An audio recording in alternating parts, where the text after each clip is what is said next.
Hello everyone, আজকে আমরা গল্পে এই বক্সটা অর্গানাইজ করব। প্রথমেই যে চুড়িটা দেখছো এটা আমার সব থেকে কম সময়ে বানানো চুড়ি। এত তাড়াতাড়ি বানিয়েছিলাম যে পরে বের হওয়ার সাথে সাথে আবার কয়েকটা স্টোন খুলে যায়, আর পরে আমি এটা রিপেয়ারও করিনি। সেকেন্ড চুড়িটা আমি আমার একটা ঈদ আউটফিটের সাথে ম্যাচ করে বানিয়েছিলাম।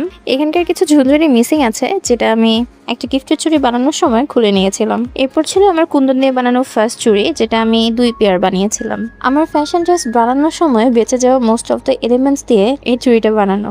এই চুড়িটা বানানোর স্পেসিফিক রিজনগুলোর মধ্যে ছিল সূর্যমুখী ফুলের বাগানে ঘুরতে যাওয়া। এরপর আছে আমার কাছে বেশ কিছু শেপের চুড়ি, এগুলো দিয়ে আমি সামনে বিভিন্ন ডিজাইনের চুড়ি মেক করব। আমার কি ধরনের কাজের চুড়িগুলোতে দেখতে চাও জানাবে অবশ্যই। এরপর আমার কাছে ছিল বিভিন্ন ধরনের স্টোন, পুঁতি, কুন্দন, কাঁচ, বিটস বা আরো কিছু কালেকশন। এর এক্সট্রা কিছু জিনিসও ছিল। এটা ছিল 3 আউটলাইনার, আমি চুড়ি কাজেও ইউজ করে থাকি। আপনাদের যদি আমার আজকের এই ভিডিওটা ভালো লাগে তাহলে অবশ্যই আমার চ্যানেলটা লাইক অ্যান্ড সাবস্ক্রাইব করে দেবেন। আল্লাহ হাফেজ।